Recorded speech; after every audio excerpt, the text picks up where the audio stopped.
The views and opinions expressed by Pete Moxley and Poophead of the Week do not represent the views of the staff or DJs of 89X WLNX FM. Poophead of the Week is brought to you by Tarzan Militant Contraband, the South African nukes that have Jane asking, "Is that ballistic uranium-235 in your loincloth, or are you just glad to see me?" The man, the myth, the legend, the name, the face, and now the crippled. When we think of Hulk Hogan circa 1990, we envision the immortal superhero who taught us to say our prayers and take our vitamins, a man who undoubtedly preserved his place as the figure synonymous with professional wrestling, a man symbolic of the American spirit, and one who relished in the hero's embrace of every well-mannered child who owned a Nintendo or Barbie dolls, or both.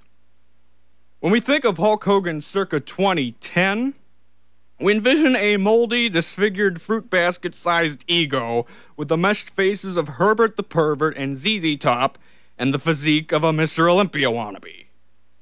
The Hulkster doesn't just wear Jesus' cross around his neck, but he also inherits his looks and his moves, too.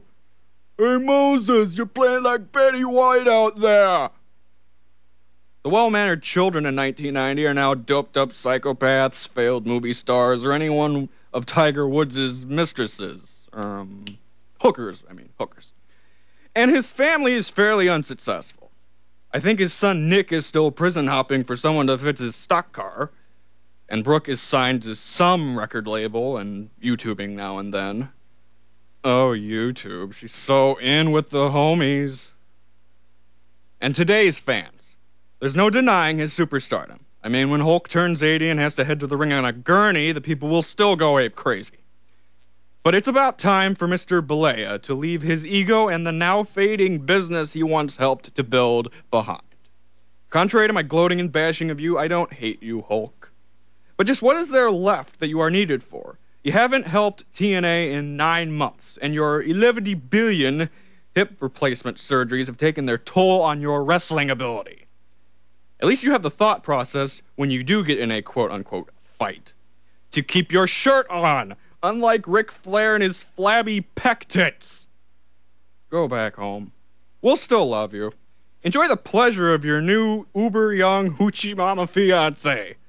Just don't break your back, Jack, because what you gonna do when the largest back in the world torture racks you? Hulk Hogan, Poophead of the Week. Brother!